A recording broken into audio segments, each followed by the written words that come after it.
I want to start real quick hearing from Chris and Jonathan, just what is like the burning questions you want to make sure I answer while we're talking today. So Chris, how about you get started for me? What is there anything in particular that you either A, are coming into this meeting thinking, hey, man, I'd love to learn this, or a challenge you've dealt with that you'd love to get a better idea of how that works on the lending side? Nothing that really pops to mind. Okay. Yeah, no pressing issues or no questions that I've really been thinking about or wondering. Okay. So in the 2.5 years you've been doing real estate, do you feel like you've paid a lot of attention to the lending world and tried to absorb as much as you can? Do you feel like you've kind of had a hands-off approach? What if you were to rank your level of knowledge right now of just kind of how, if 10 is the perfect amount of lending knowledge a realtor should have, where do you think your knowledge fits in? I'd probably say somewhere around a 4, maybe. Now, when I did, I only closed a handful of transactions in Florida, but I was working with a really good lender who I stayed in contact with, and he really kind of guided me through it and let me in as much as he could. So, Love it, love it. Yeah, we have a code. We're only allowed to let you in so far. right. Just kidding. All right, Jonathan, how about you? What is it you in particular you want to get out of this meeting today? I'd just like to get a better all-around framework of the process. So if my clients have any questions, I can at least be somewhat informed on how to help walk them through the process. Love it. And on a scale of 1 to 10, again, 10 being like the perfect amount a realtor should know about lending, where do you think you rank? Probably 3. All right, so Chris is the winner of the day. All right, got it. Okay, perfect. All right, so I'll start in general. First of all, I've got a PowerPoint presentation I'll go through that helps me kind of stay on track with what I want to cover. But the first thing I'll tell you is I've been doing this for 19 years. I pride myself in having really, really good knowledge of what I do. And I got to tell you that one of the biggest challenges I think we all face, and I've seen it over and over again in the last 19 years, is in the eyes of the consumer, they don't understand the dividing line between what the realtor does and what the lender does. And I don't know that we need to expect them to. I look at our job as kind of the chocolate and the peanut butter that you put together and make a perfect piece of candy. And we have to know within working with each other where my job ends and your job starts, because there's a lot of gray area in the middle. And I think that's a big part of what I want to focus on right now. I have zero intention of teaching you how to do my job. And if you want to come to work for me, I'll happily do so. I'm just kidding. But I don't intend to teach you the job. I want to teach you just some of the things that fit into that gray area that are, hey, that's kind of lending stuff, but it plays into real estate. It plays into how you write contracts. It plays into talking buyers into talking to a lender, because you're often talking to somebody and they're saying, oh, I won't qualify because. And that's one of the biggest concerns that I have in teaching realtors. Hey, let's not get somebody to judge their ability to qualify until at least they've had a chance to talk to a good lender. So that's really my focus of what I'm going to cover with you guys over the next 45 minutes or so. Feel free to ask questions at any point in time. So if I'm on a roll and you don't want to interrupt me, you can type it into the chat. If you feel like it's pertinent and you want to grab me, feel free to unmute yourself and grab me. I have control, so I'll remute you if I don't like what you're saying. All right, so any questions before I get started? No? All right, perfect. So on that note, I am going to share my screen. And here we go. All right, let me make sure I can open up the chat and make sure I can open up the participants so I can see anybody else coming in here. Perfect. All right, and you guys can see my screen, correct? Correct. Thank you. All right, perfect. So Mortgage 101, I am John King, Summit Funding. I want to take a quick second and explain who Summit Funding is. So Summit Funding is a national mortgage bank. We're in 42 states across the country. We're based out of Sacramento. So we're local, but we're national. I'll explain to you in a couple minutes what the difference is between a mortgage bank and all of the different types of institutions that you can work with. We focus on 3 things that we think make us very different. One is high level of communication. Communication with you as the agent, communication with your buyers as you're in process, because that's the #1 complaint that I've heard over the years and the industry hears over the years. I can't get a hold of my lender. I don't know what's going on. They won't talk to me. And that challenge is something we focus on being extremely transparent and communicative. The second thing is we think we deliver the finest client care in the lending industry, but that's a pretty low bar because my industry stinks in general as far as taking good care of clients, but we definitely try to be at the top of that bar and taking great care of people. And then the third thing is we focus on closing on time. And that's hugely important because as you get into this business more and more, you're destined to run into a lender who says, yeah, I know you wrote a 30-day escrow, but I didn't agree with it to that. So I have no intention of rushing to get this closed within that time frame. You'll get done when you get done. And there's some lenders that feel that way. Like it's not their responsibility to close on your time frame. It's their responsibility to close on their time frame. That's not how we do business. We are focused on taking great care of realtors and their clients, and a big piece of that is closing on time. But here's the problem with the industry. The industry has been blamed for collapse in the global economy back in 2008, and the full weight of the federal government came down upon us, and we have significant regulations that we're having to deal with. And so we've got the biggest one being the Dodd-Frank Financial Reform Bill that changed the landscape of lending and what we're allowed to do and what we're not allowed to do. The number one thing that came out of the Dodd-Frank Financial Reform Bill was the ability to repay rule, or ATR. And the ability to repay simply said, we can't do a loan for you if we can't prove that you're able to repay the mortgage. And that was a big shift because before all we cared about was, hey, if you have enough equity in the property, then clearly you're not going to let it go to foreclosure. Or if you do, who cares? Because we're going to be able to take the house back and we're not going to lose money. And the government said, no, no, no, that is not allowed.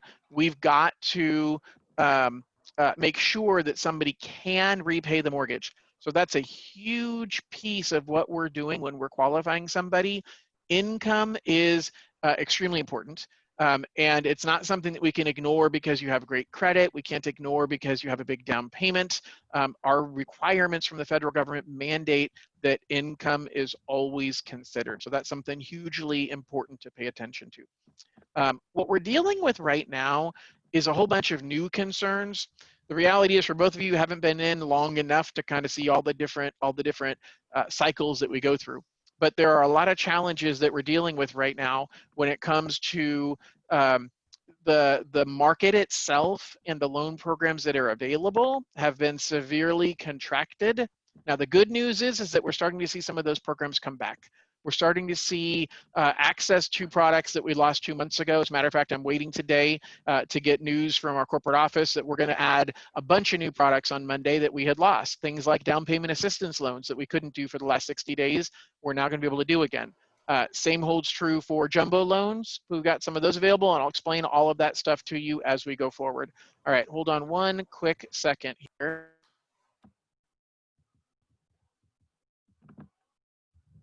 All right, so guys, can you hear me okay?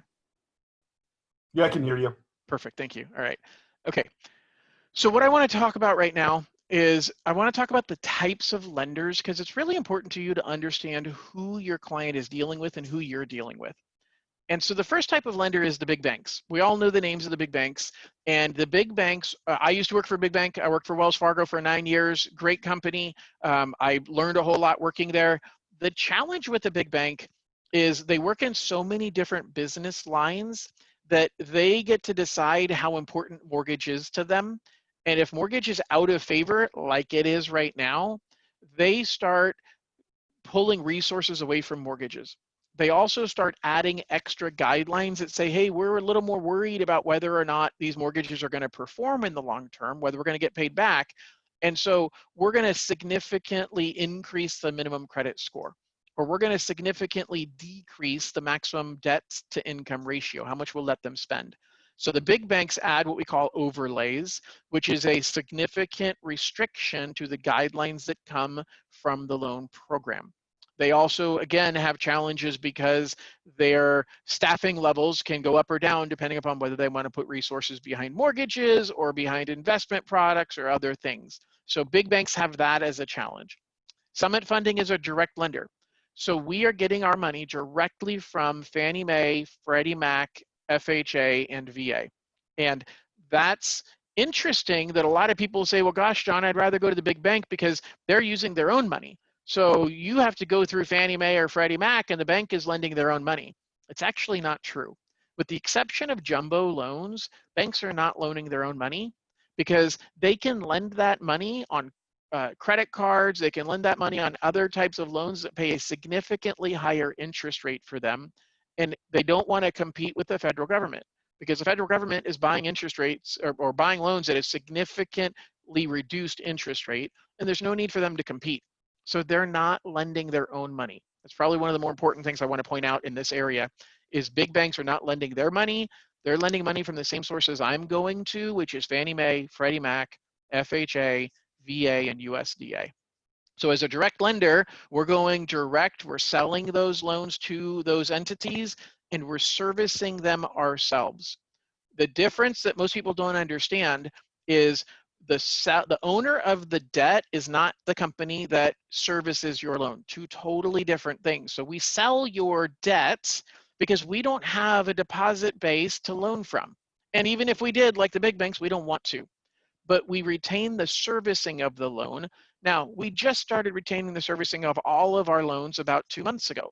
Prior to that, we sold half of them because the big banks would write us a big check as a premium for them to take over the servicing. A lot of reasons why they wanted to do that, and I won't bore you with the details, but a direct lender gets their money directly from the source, just like a big bank gets their money directly from the source. A correspondent lender looks and smells a lot like a direct lender, except they don't have a license to sell their loans directly to Fannie Mae, Freddie Mac, FHA, or VA. So they're a mortgage bank, they only do mortgages, but they have to sell all of their loans to the big bank. So they have the same level of issues that the big banks have in the fact that they have a significantly reduced guideline set because they've added overlays. There's also a bigger markup because now you've got to have the correspondent lender get paid and the big bank has to get paid. So that's the challenge with the correspondent lender, and it is super hard to figure out on your end the difference between a direct lender like me and a correspondent lender because we're all functioning the same way. We all keep the operations in-house. The underwriter works for my company just like the underwriter works for the correspondent lender. The difference is how they sell the loan in the end, and it's hard to tell the difference. But you notice certain things where if somebody has more restrictive guidelines, if they're not able to do certain things that another bank like Summit Funding is able to do, it's likely that they are a correspondent lender. The fourth type of lender is a broker. Now, a broker is an independent operator that is sending their loan to a bank. So first of all, they're sending it either to a big bank or to a direct lender. So you've got two parties that have to get paid, and the broker has no control over the actual underwriting process. So pros and cons to each one of the types of institutions. The other thing I'll tell you is that online banks used to have a significantly better pricing structure, better interest rates, and better fees than what, say, Summit Funding would have in our cost of doing business. But that isn't really true anymore because these online banks are spending a significant amount of money on advertising versus at Summit Funding, the biggest expense is actually myself. Loan officers are expensive because we're really, really good at what we do and we command a premium, just like a great real estate agent who's good at what they do command a premium. So when you work with an internet bank, you don't have a quality loan officer. You typically have a loan officer that's recently been in the business that gets paid very little per transaction and isn't good enough to generate their own referrals of business. Versus someone like myself, I don't get any leads from the company. I'm generating all of my business by building relationships with people like Charlene and yourselves and demonstrating my value to you and your business, and therefore I command a premium in compensation. But the small internet lenders, or even the medium big size internet lenders, what they do in exchange, where they spend money in exchange, is advertising. And it's a huge advertising budget that they're spending. So your buyer doesn't get a better deal going on the internet, and they get a lower quality of service. One of the tricks I'll teach you is you can go to a website called NMLS Consumer Access. And NMLS is the National Mortgage Licensing System. You go to NMLS Consumer Access, you can put in any loan officer's name or their NMLS ID number, and you can see their entire work history. you'll see that over the last 19 years, I've worked for 2 companies. I worked for Summit Funding and I've worked for Wells Fargo, and I haven't had a gap in employment in the last 19 years. You see a lot of other lenders, hey, I've been doing this for 19 years. Look them up on NMLS. They quit in 2007 and came back in 2016, and they were selling cars in between. That means they weren't good enough at what they did to survive the downturn. That gives you an indicator to the quality of the person that you're working with. So just a little tip if you're trying to sniff out, hey, is this guy really good at what he does or not? All right, any questions about anything I've covered so far, guys? Feel free to unmute yourself or post in chat, and I'll happily answer them. If there are not, then I'll continue moving on. All right, so I want to talk about the home buying process, and it'll kind of give me a few key points to explain. First of all, step one, I use this slide to talk to buyers about the home buying process. Last night I did a webinar on how to buy your first home, and I spent an hour talking to buyers about that. So if you haven't seen it, check out my YouTube page or my Facebook page, it's on there. But what I want to explain to you guys is at these stages, the first stage of the process, pre-qualification, pre-approval, call it whatever you want to call it. The truth is, unless it's got an underwriter looking at the file, it is not reviewed by the final decision maker. Very, very rarely is a loan fully reviewed and underwritten by the underwriter. So people quibble about, well, is this a pre-approval or a pre-qualification? I have a Word document. I can type anything I want on there, and I can call it anything I want. It's not, so don't get too hung up on the verbiage of, well, is this a pre-qualification or a pre-approval? The truth is, even a pre-approval simply means I've looked at the income, I've looked at the assets, and I've run it through the automated underwriting decision engine, and the system has said they're approved. The problem is I could have given it bad information, because if I'm not good at what I do and I don't understand the guidelines, then I'm going to say, well, gosh, you know, this guy is making X amount of dollars. He's self-employed, and, you know, this year he's got a new contract that doubled his income, so therefore I can count double his income. And you can't, because you got to average the income over the last 2 years of taxes, or maybe sometimes only the last 1 year. But that's a simple example of where I might tell the computer that there's income that the underwriter later will say no. Another simple example is maybe somebody has 2 jobs and they work a day job and they work a night job. Well, the rules are super clear. You have to have a 2-year history, the most recent 2 years, of working 2 jobs consistently. Well, what if that guy had a gap for a year and didn't work the second job for a year and has only been back to it for 6 months? We can't count the income from that second job. But I can tell the computer that he's got income from 2 jobs, and the computer will say, you are approved, and I can give you a pre-approval letter. But it still didn't pass the underwriter. The underwriter is the person who has the license on the line to follow the rules to the T. Now, underwriters are wrong a lot. Matter of fact, it's my favorite day of the week when I get to tell an underwriter they're wrong. I'm kind of kidding, kind of not. I pride myself in being really, really good at understanding the guidelines, and that actually helps me a lot because my underwriters triple check anything before they tell me there's a problem with one of my loans. And they often tell me, yeah, I went back and double checked the guideline. As a matter of fact, John, you were right about that. And I never even talked to them about it. But I've got a reputation within the company that I deliver good quality loans, and that helps my clients because the underwriters double check everything to make sure before they say no to something. And truthfully, I can't think of the last loan I've had somebody say no to. I've done, well, I'm on track right now to close 120 transactions by the end of June. So, you know, I should be able to close, if I keep that pace going, 240 transactions just this year is what I should be doing. And that's only me as a loan officer. Now, I have a great team behind me that helps me take care of our clients, but I'm the only one that's originating and generating that business. So that's got me ranked, as of the end of April, number 10 in the nation in productivity and volume closed within Summit Funding. And that really helps me because it gives me some leverage when I need to get something done. I've got the red phone to the president of the company. I can push buttons when I need to. I can't change guidelines, but it also tells you I know my rules. Because in doing 240 loans a year and not getting any that underwriting says, no, John, you made a mistake here, is a telling tale about how well I do up front. A lot of my peers do not do that good of a job up front, and that's one of the things you need to be concerned about when you're looking at lending, is the quality of the loan officer, because they're the ones that are issuing the pre-approval. It's not until we get into underwriting that the actual decision is made. And often that's 2 weeks into a 4-week escrow before it gets into underwriting. And that's a little late to find out your loan officer made a mistake. I'm not going to go over any of the rest of this because this is more about home buyers, and I think you guys understand that side of the world. So any questions about anything I've covered on this slide, let me know. Otherwise, I'll move on. So I want to talk for a quick second about how long should that process take. The reality is that when I talk to home buyers, I'm getting a feel for them of what their needs are. And if they absolutely need to close quickly, then sometimes we're getting the loan fully approved and underwriting up front so that I only need an appraisal and then it reissue for final approval after I get the appraisal back in. I have a loan today that docs are being drawn right now. We started the loan, I got the contract a week ago Monday.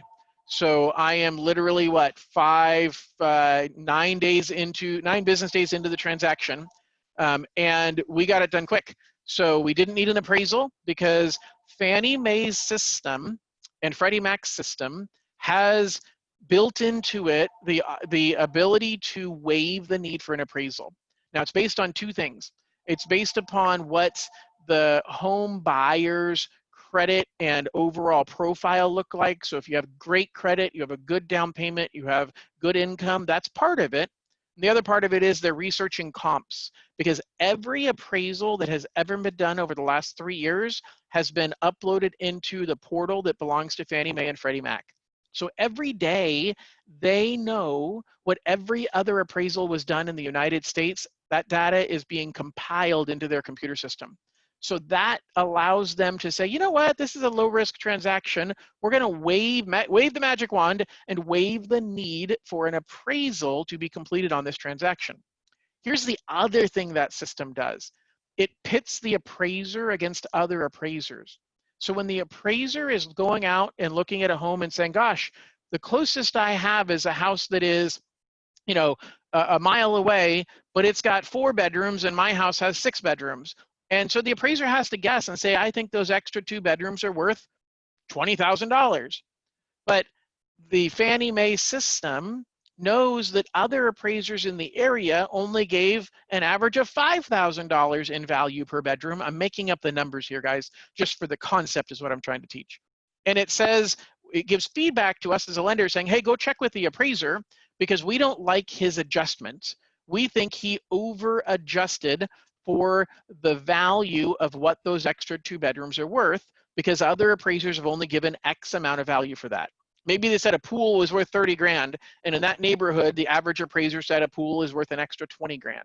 So that's sometimes where when an appraisal is completed, that doesn't mean that we're out of the woods, because the underwriter has the right to review and to come up with concerns, but the underwriter doesn't understand the neighborhood as well, and they're not going to try to.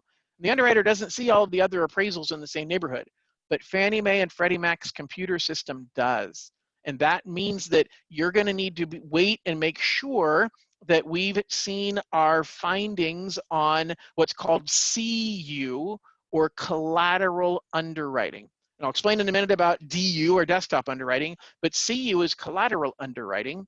And collateral underwriting is the system that Fannie Mae and Freddie Mac compare, and they get a CU score. And a score of 5 means it's a very, very high risk. A score of 1 means very, very low risk, and it's a scale in between. So you need to make sure that you're not releasing your appraisal contingency until you know the appraisal's either been reviewed by underwriting or that your loan officer has looked at your CU findings to make sure there isn't a red flag on the collateral underwriting findings. Now, I went off on that tangent because that has a lot to do with how long an escrow will take. Like I said, I got the deal. We started a week ago Monday. We're literally drawing docs today. They'll be signing over the weekend. We can close them on Monday if they want to. They wrote it as a 14-day escrow. We were supposed to close this coming Monday, and I had everybody prepared to make that happen. The seller wanted an extra week, so we're going to close a week later. But I'm okay being early, and I think you guys would be okay with that too. Now, that's the anomaly. I can do that every time if I need to, but I don't need to, and I'm not going to rush that quickly because I've got other people in process that I'm also working on. So don't misunderstand the ability to close that quickly with the need to close that quickly. The other thing to be aware of is there's some other, for the most part, by the way, I'm comfortable with a 21-day close of escrow. If we're using outside programs, and sometimes that means down payment assistance or a jumbo loan that requires review by the investor, then that can take 30 to 45 days to complete. So just be aware of that as you're looking at timeframes when you're writing a purchase contract. All right, so now let's talk about underwriting real quick. Most all lenders only use automated underwriting. It's the computer system saying if you're approved or not. There is the ability to manually approve a loan, but basically you're taking a loan the computer said no to, and as a human, you're saying, I disagree with the computer. You better have a really, really good case for that. Most lenders aren't doing manual underwrites. We will do manual underwriting, but only on a case-by-case basis. For the most part, if the computer doesn't say yes, we're not doing the deal, and most lenders look at it that way. So on conventional loans, just because a lot of people use this verbiage, Fannie Mae uses a system called DU, or desktop underwriting. Freddie Mac uses a system called LP, or loan prospector. Now, a lot of people say, John, what the heck is the difference between Fannie Mae and Freddie Mac, and what does that have to do with conventional? Well, I use this example for my clients all the time. I'm good at analogies, and I use the analogy of soda. So you've got Coke and you've got Pepsi. And the truth is, you may be a Coke or a Pepsi fan, but you really don't care that much. If you go to a restaurant and they only have the other one that you don't prefer, you'll take it. Think of it that way when it comes to conventional loans. We have Fannie Mae and we have Freddie Mac, and they both are the same thing in the eyes of the consumer. The difference is, to me, the recipe that I use to determine qualification. Some banks only use one or the other. They're not licensed with both. We are licensed with both. I'll give you a great example of why that matters. Because Fannie Mae says that if you have a student loan that you are making a really, really small payment on, typically it's something called an income-based repayment, we can use whatever the payment is that shows up on the credit report for a Fannie Mae loan. Freddie Mac says, no, no, no, you have to use 0.5% of the balance no matter what. But what if there's no payment? Fannie Mae says, well, wait. I said you could use whatever payments on the credit report as long as they're in repayment. But what if it's deferred and there's no payment being required? Fannie Mae requires us to count 1% of the balance towards the payments, which makes Freddie Mac the preferred option because it only requires 0.5% towards the payments. I don't expect you to memorize that rule. I expect you to understand that it's important to work with a bank that can do both Fannie Mae and Freddie Mac, because otherwise they're going to say no to somebody because, hey, I can't do your loan because it doesn't meet this criteria, but another bank can, because Fannie and Freddie have a difference in guidelines and how they look at small little things like that. For the most part, they're identical, but there's little nuances that make a very, very big difference. And their rules are published through their selling guide. There is no special book. It's the thing that drives me nuts when lenders say, I have to wait for the underwriter to tell me. No, you don't. There is nothing the underwriter has in some secret manual, some secret handbook somewhere that I can't get access to. Now, there are certain things that are underwriter discretion that says, hey, how we treat this is up to the underwriter because it doesn't fit into the rule book. That makes sense.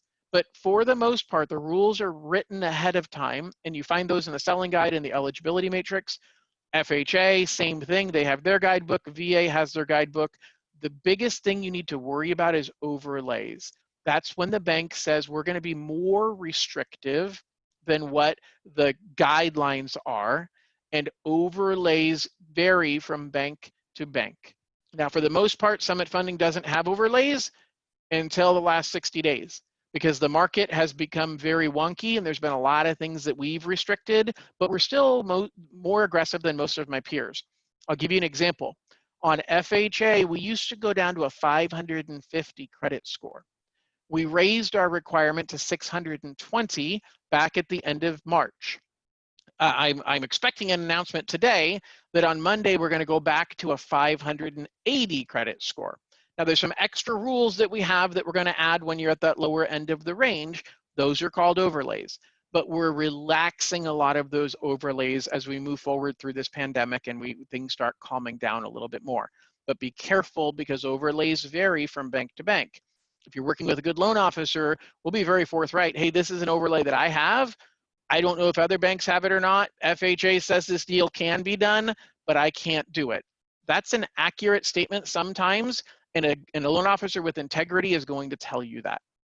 All right, so the next thing I want to cover is types of loans. So we talked about conventional loans. We've talked a little bit about FHA. So I'm gonna talk through each of these categories, but before I go into that, I'm actually gonna talk to you about the 3 things that banks care about. There are only 3 things that I care about when it comes to qualifying your buyers for a mortgage. I care about cash.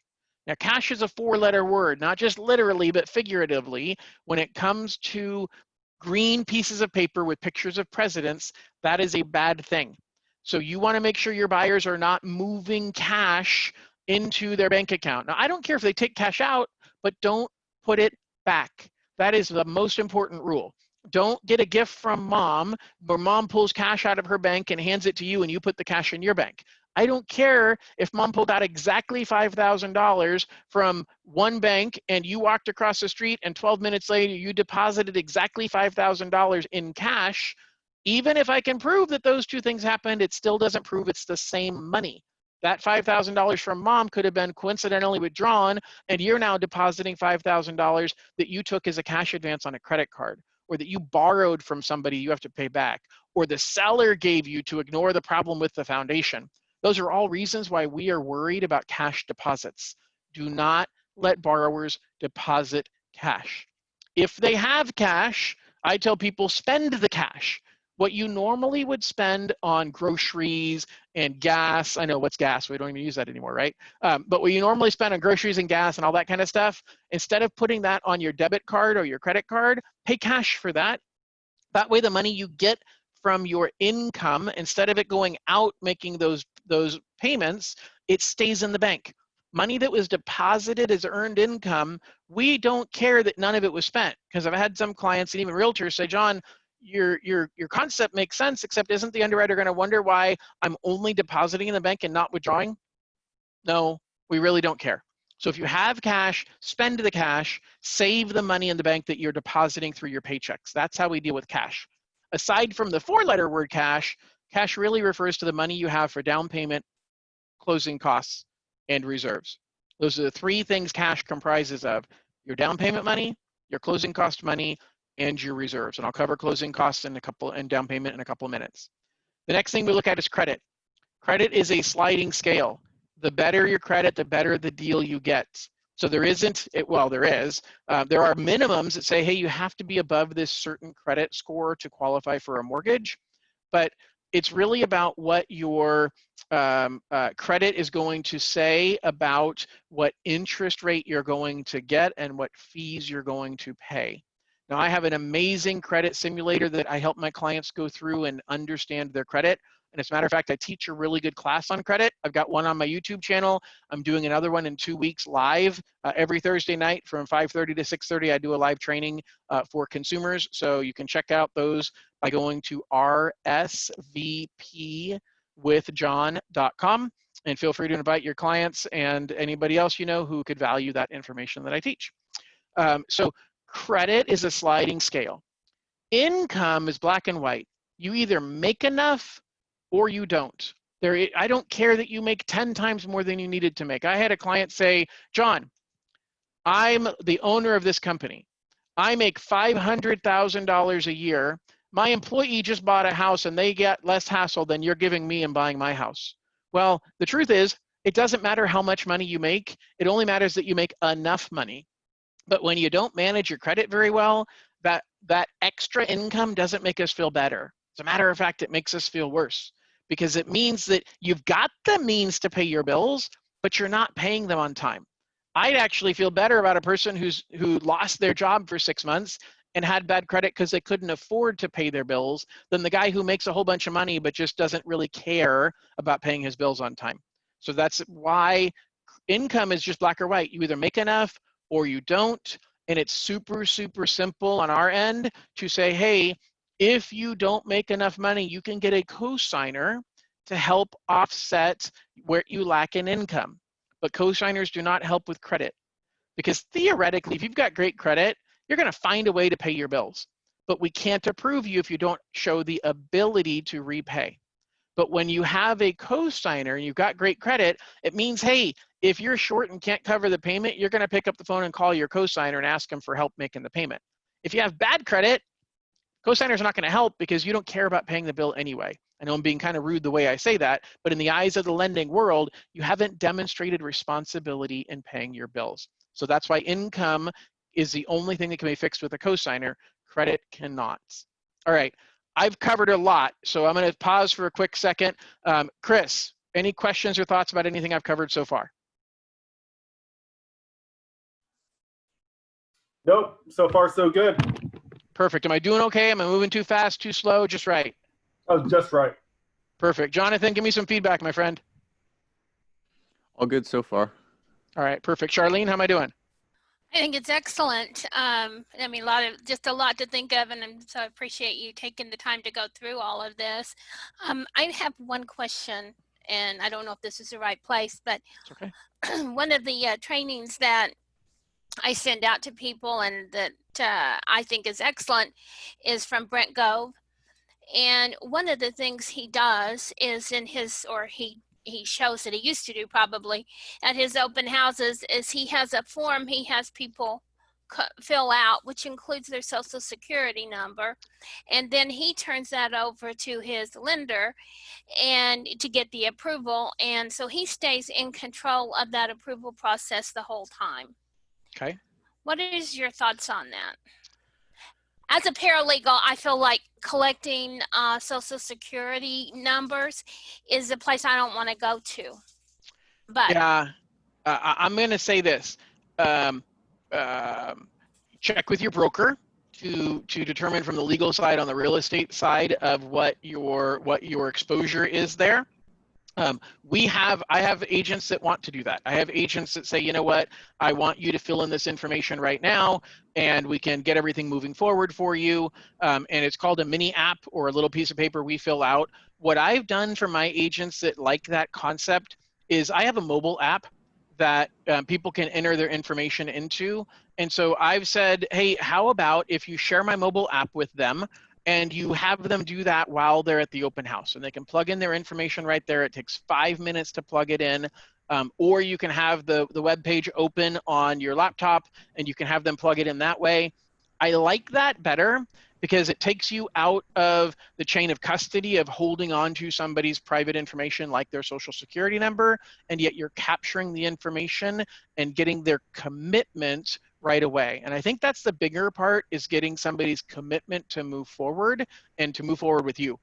And it's, so if go ahead. they fill out that on your mobile app, how long would it take for them to get a pre-approval, or what is the process from that point? Yeah, so it depends. What I'll tell you is I do not sit in front of my computer all weekend long waiting for somebody to fill out my mobile app. What I do though is so I have 3 kids. I was going to say a small family. I don't know if that's small. Anyway, my wife and 3 kids. And for me, my weekends are hugely important to spend time with them, but I'm also an early bird. So what I tell my clients is, look, if you have something urgent, text me. But for the most part, if you put in an information into a mobile app on a Saturday afternoon, I'll be up at 5 o'clock in the morning on Sunday. I'll pull the credit. I'll take a look at everything and I'll give you feedback Sunday morning. So it's literally the next morning, even on weekends. And again, on a case by case, if you needed something urgently right away, I'll pitch in to help out. The truth is, for what I've found is people, yeah, they can give me the social, but they can't get me the rest of the paperwork I need until Monday, because I need tax returns and paycheck stubs and bank statements in order to prove their qualification. So the goal on the weekend is to get them committed and then get them approved on Monday is what typically happens. Does that make sense? Yeah, that is a good concept to do. So Perfect. All right, beautiful. All right, so now I'm going to move on, and I'm going to cover the down payment requirements. Basically, go through this chart again. A lot of information here. Good news, it's being recorded, so you guys can go back through this later. So conventional loans require anywhere from 5 to 20% down. Typically, there is a 3% down option, but you have to be a first-time home buyer. So that's why I didn't put that on here. Credit-wise, conventional requires you to have excellent credit. Now, technically, conventional can go down to a 620, but when you have a low down payment, conventional with a low credit score, conventional is hypersensitive to that and will significantly jack up your interest rate and your fee. And so it's not worth going conventional. In that case, I send people over to the second category to go with FHA. Conventional also typically has had more restrictive debt to income ratios than FHA. FHA, VA, and USDA are government guaranteed programs. They have more flexibility. They're more willing to play ball with lower credit scores and smaller down payments. They don't need as high of a credit score. I put down payment assistance on this category, although the truth is you can do down payment assistance on conventional loans as well. And I'll spend a couple of minutes talking about down payment assistance in a couple of minutes. And then the last category is jumbo loans. Jumbo loans have become major challenges in the last 60 days because the market almost completely dried up. Now we're coming back out with some jumbo loans on Monday. The thing to realize with jumbo loans is I become a correspondent lender on a jumbo loan because there is no government money to give as a direct lender. And so I'm working with a third-party company, not as a broker, but as a correspondent lender. So everything I talked about earlier, I have to put on that hat when I'm doing a jumbo loan. Jumbo loans had required as little as 5% down. The truth is, in today's market, 20% down is required almost across the board. Sometimes we can do a second mortgage that gets them to maybe a 10% down payment overall, but the guidelines have definitely tightened up over the last 60 days. And again, debt to income ratio is the tightest on jumbo loans. All right, so I want to talk real quick about cash needed to close. On a down payment requirement, VA and USDA requires 0 down. Now I want to clarify real quick what USDA is. USDA is a program that mirrors a lot of features of FHA with a lot of features of conventional, but it's only for rural communities. So you got to be cautious about where the person is buying, and you have to be cautious about their income because there's a cap on how much money they can earn. But USDA is a phenomenal option. And as a matter of fact, in our area, one of the most densely populated areas that's still considered rural is Galt, because Galt, situated right between Elk Grove and Lodi, was super small in 2000, and that's when the last census that they're using is based on. They skipped the 2010 census and didn't apply those population numbers to determine if an area was rural or not. Not sure what's going to happen next year when the 2020 numbers are published and whether they're going to eliminate places like Galt. But USDA requires 0 down. Conventional, 3% down if you're a first-time home buyer, 5% minimum otherwise. And FHA requires 3.5% down. That money can come from the buyer's funds, it can come from gift funds, or it can come from down payment assistance programs that I'll cover in a minute. Closing costs on average are about 10 grand. I will tell you the #1 mistake that I am concerned about is realtors saying closing costs should be 3% of the purchase price. First of all, that just isn't true. If you buy a $200,000 home, it's not going to be $6,000. If you buy a $500,000 home, yeah, it might be, closer to $12,000 to $14,000. But if you buy a $1 million home, you're not paying $30,000 in closing costs. So to say that it's 3% of the purchase price is inaccurate. I'd say $10,000 is a low-end average. $15,000 is probably a high-end average. I tell my clients if they're looking in the 400 and below, I say, hey, average 10,000-ish. If they're looking at 400 and above, I say, hey, average 12 to 15,000-ish is what you need for closing costs on top of your down payment. All right, stop me if you have any questions. What are those closing costs? Is that points? Is that the appraisal plus whatever? What all is that 10,000? Yeah, it's all of the above. So I talk about it in 3 buckets. The first bucket is points. I always disclose 1 point. Doesn't mean you have to pay it, but I disclose it as part of the pre-approval because you may want to, and I want you to budget for it. So that's bucket #1 is the points, or the fee you pay to get the interest rate. The second bucket is your true closing costs. That's my company's fee of $1,525. That is the appraisal fee, and it's the title company's fees. Then the third bucket is prepaid expenses. There are 3 prepaid expenses: interest, insurance, and taxes. So you're prepaying interest from the day you close to the end of the month. You're paying insurance for the first year, plus a cushion of 2 extra months for your homeowner's insurance if you're including it in your mortgage payment. And you are paying taxes for whatever is due on the buyer's side of the current tax bill, plus a cushion for future taxes, because we have to keep a cushion in the account. So you've got points, you've got true closing costs, and you have prepaid expenses. And those are the three things that make up the closing costs. Does that make sense? Yeah, that makes sense. Okay. Perfect. All right. So I want to cover down payment assistance. I'm going to go through, I got a few slides that have, I'm going to kind of hit quick hits on them, and then you can stop me if you have questions. There are really 4 different types of down payment assistance. Cal HFA is one of the most popular. It is loan. You're borrowing extra money. You have to pay it back when you sell the house or refinance, but you don't have to make any monthly payments. It's a second mortgage and possibly a third mortgage to help pay your down payment and your closing costs. With Cal HFA, I can get somebody into a home with as little as $2,000 or $3,000 of their own money out of pocket. GSFA's Platinum program is a grant, but the grant is forgiven after 3 years, and the interest rate on the primary mortgage is significantly higher. So grant money is not free money. You are not paying back what you're getting for down payment assistance, but you're paying it back because you're paying a much higher interest rate than you would normally pay if you didn't have the grant money. One of my favorite programs is actually the GSFA Open Door program. It's got a second mortgage that charges no interest, that has to get paid back, but it also gives you some grant money that's immediately forgiven. But the amount of grant, the more grant you get, the higher your rate is. So that's, again, some ideas of down payment assistance programs.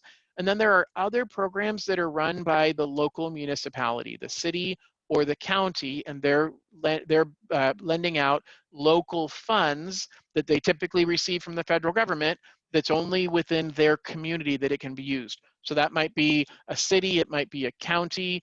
Oftentimes you have to live and work in that city or county, and the house you're buying has to be within that city or county. So just be careful if you're looking at individual programs like that. They each have extra rules, often that are way more restrictive than the traditional loan program that we're using for the actual meat of the purchase price. Go ahead, Charlene. So how would you find out about local programs? You Google it. So you basically say down payment assistance Folsom and see what comes up. And you're not looking for the guy that just happens to be really good at Google ads and, you know, is a mortgage company. You're looking for something from the city of Folsom. So you might even go onto the city of Folsom website and search for housing. And so it's typically their housing department, whatever city you're in or that you're looking for, that you can search for. About a year and a half ago, CAR came out with a web page that outlined all of the down payment assistance programs across the states. I haven't looked at it in a while. I don't know if they're still keeping it updated or not, but that's another thing, is CAR had created that page that made it a lot easier for agents and lenders to find local programs. So how does that work with you? If you find out about a local program, I think the city of Roseville used to do those fairly frequently. How does that work with you? So that just, as long as we've approved the program, and we've got many programs that we have approved, as long as we've approved the program, and by the way, if we haven't approved it, we just need to go through the process of validating their guidelines, and we approve them, and then it's a valid source of down payment. So we're still loaning you the meat of the mortgage, and then we're providing our paperwork to the local municipality. They're giving their portion, everybody sends their money to escrow, and you get your keys. Perfect. Okay, perfect. So USDA one, though, is not down payment assistance. It's just a zero down loan. Does Just it like also VA. have higher interest rates then? No. So USDA is a really good program because it's got competitive interest rates and no down payment. Now, you don't get assistance with closing costs. Most of these programs also give you assistance with closing costs. So somebody who has minimal funds, sometimes they have next to nothing. Again, $2,000 to $3,000 is the minimum you need, because you got to pay for the appraisal, you got to pay for your earnest money deposit, you have to pay for any inspections you're doing. So I try not to tell clients, hey, you can get in with nothing out of pocket, because that's just not true. But if you have a $2,000 to $3,000, we can typically find a way to make it work for you. Very good. Okay, all right. So the next thing I want to talk about is seller credits. Seller credits, the first most important thing I want you to note is seller credits can never exceed the actual closing costs. that includes credits for request for repair, like you get a credit in lieu of a request for a repair. That seller credit, the buyer can't get cash back. Like the buyer has to pay their own down payment. The seller can't pay it. And so if we had $10,000 in closing costs and you negotiated a $10,000 seller credit, well, first that's okay, but it depends on if they were buying a $300,000 home on a conventional loan and they were putting less than 10% down, then the seller credit can't exceed 3% of the purchase price, which means we couldn't do that $10,000 credit because $9,000 is 3% of the $300,000 purchase price. I don't expect you guys to memorize these rules. What I need you to realize is two things matter when it comes to selling closing cost credits. It can't exceed the percentage cap allowed per the program, and it cannot exceed the actual closing costs. So if that same person that you said, okay, fine, you know, it's a $400,000 home and I'm getting you $10,000 in closing cost credits, cool. That's less than the 3%. And now you say, hey, there's $2,000 worth of repairs and the seller's just going to credit the buyer for that.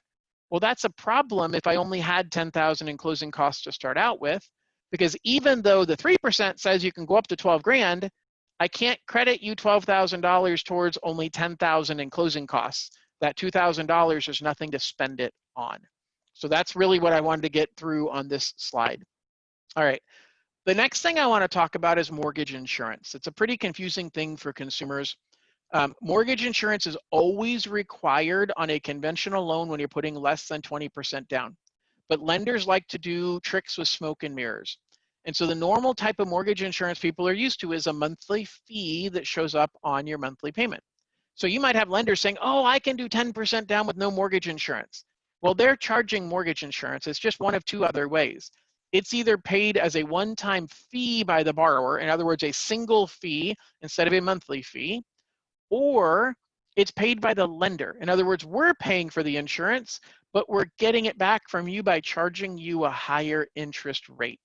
So just realize on a conventional loan, you're paying mortgage insurance. Now, I'm not opposed to single premium. I'm not opposed to lender paid, but I'm opposed to people pretending it doesn't exist when the truth is it does, and they're just trying to hide it. FHA loans always require mortgage insurance, and you have to pay it both as a one-time fee that's added to your loan amount, so they loan you the money for it, and a monthly fee. I don't care how big of a down payment you're putting, you have to pay the mortgage insurance on FHA. FHA's opinion is, hey, if you could have gone conventional, you would have, because you're using us, you're paying for our insurance. VA requires upfront mortgage insurance only, no monthly fee, and they waive that if you have a service-connected disability. USDA requires both an upfront and a monthly mortgage insurance fee. I know we're coming close on time. I've got a few more things I want to cover. Are you guys okay if I run a couple minutes late? I'm good. I'm good. All right. And Jonathan's sleeping. Okay, he's good. All right, so maximum loan amount. This is hugely important, and what I want to point out here is each program has a cap to how much we can loan, and it's based on the geography that you're in. Nationally, conventional loans go up to $510,400. Then you can go higher county by county. So in the Sacramento market, we're 566. I don't know. I have it written down. I think the brain is for processing, not for storage. So I try not to memorize rules. They change too often. But what I'll tell you is it's about $560 some odd thousand in the Sacramento market. That changes every year. So every year around November, December, each entity, Fannie Mae and Freddie Mac, FHA, VA, they all come out and say, this is our cap for the upcoming year. So right now, 510 is the national cap. In high cost areas like the Bay Area, it can go up to around 765,000 as a high balance loan. And by the way, that's the loan amount. So if you bought somebody says, hey, I want to buy a $600,000 home and I'm putting 20% down. That's a conventional loan no matter what county you're in, because you're putting $120,000 down, you're borrowing $480,000. So don't confuse the purchase price being over the cap versus the loan amount being over the cap. Same thing with FHA. So depending upon the county, in Sacramento metro counties, you've got the same limit of 560 something for FHA as you do on conventional. VA will now go up to $1 million with 0 down payments. All right, appraisals. I talked a lot about appraisals earlier. I've got this slide and one more. I talked about appraisals a lot earlier. What I'll tell you is a couple of pieces about the appraisals that I want to make sure I cover. The appraiser works for the lender. The buyer pays for it, but the appraisal belongs to the lender. So you can't take that appraisal and just go to another lender. Now, for conventional, that's actually I should have qualified. That applies for conventional loans. So if your buyer does an appraisal at Bank A and they're mad at that bank, or that bank is saying, hey, you don't qualify, or they're running into challenges, they can't go to Bank B and just send, hey, here, they emailed me a copy of the appraisal, I'll send it to you. That appraisal was done for the benefit of Bank A. Now, Bank A can choose to release the appraisal and transfer it to Bank B, but Bank B has to be willing to work with transferred in appraisals, and most banks are not. So just plan for conventional appraisals to not be transferable. FHA and VA is the exact opposite. An FHA appraisal sticks with the property. So if you, and I believe it's 4 months, it might be 6 months from the time an appraisal is completed, it is stuck with that property until that expiration date. Again, I believe it's 4 or 6 months. So when you have an FHA loan, if you're on a listing and you have an FHA appraisal come in low, don't accept any other FHA buyers, because that next buyer doing FHA has to use that same appraisal, because that appraisal belongs to FHA. It's uploaded into FHA's portal. Now here's the tricky part. FHA uses case numbers. That case number was assigned in order for the appraisal to be completed and the loan to move forward. That case number belongs to the first bank. So that first bank has to release the case number to the next bank. So there is still a transfer process that's required. But here's what the appraiser's doing. He's simply confirming the value is supported by the comps. He's looking at a couple of things. He's looking at recency, how recent the house has sold, that he's looking at as a comp. Similarity, he wants the house to be as similar as he can to the house that he's appraising. And proximity, he wants it to be as nearby as he can. So a perfect comp is a house across the street that's an exact model match that sold yesterday. That's a perfect comp. Everything else that isn't that perfect is an adjustment. The appraiser is deciding, well, this one was sold 6 months ago. How much does that time frame change matter? This one is a much bigger square footage home. How much does that size matter? Some differences only matter in marketability. It makes the house more marketable, not more valuable. An example might be, somebody's got, I don't know what, I can't think of an example right now. I'll say solar on the roof that's paid for. Well, some people might say, that's not worth it to me. I don't really care about having solar on the roof. I'll take it if it's no extra cost. So if I got 2 houses that I'm thinking of and they're both at the same price, and the only difference is one has solar and one doesn't, well, then I'll take the one with solar for the same price. But are they going to pay extra for the one that has that feature? Again, solar or something else. Well, if they're willing to pay extra, that makes it more valuable. If they're just willing to choose it at the same price, then that makes it more marketable. Certain upgrades only affect marketability, don't affect value. That's the key. The appraiser's looking for brackets. He's looking to find that he knows the price that your buyer has agreed to. So he's already got the contract. He says, this house is selling for $400,000. I'm just here to prove if that's true or not. If he finds that, once he finds some comps and gets some that adjust out to below 400 and some that adjust out to above 400, then he's been bracketed. He's got a bracket of below and above the sales price. Therefore, the house is worth the sales price. Not worth the high or low of the bracket, it's worth the sales price, because he's just trying to confirm the house is worth what your buyer's already agreed to pay. They're confirming there's no health or safety hazards. No matter if it's conventional, FHA, VA, there can be no health or safety hazards, and the property must be livable. FHA, VA, and USDA require one step further, which is the property has to be fully functional. So that means that on a conventional loan, if there's a spot for a dishwasher and the dishwasher is missing, it's no big deal. Even if the dishwasher is broken, it's no big deal. But FHA, VA, and USDA say, wait a second, there's supposed to be a dishwasher here. So unless you build a cabinet face over the front of it, there's supposed to be a dishwasher and it's not there, put it in. It's a gray area there, but that's the easiest way I define what the extra rules are for FHA, VA, and USDA is the property has to be fully functional.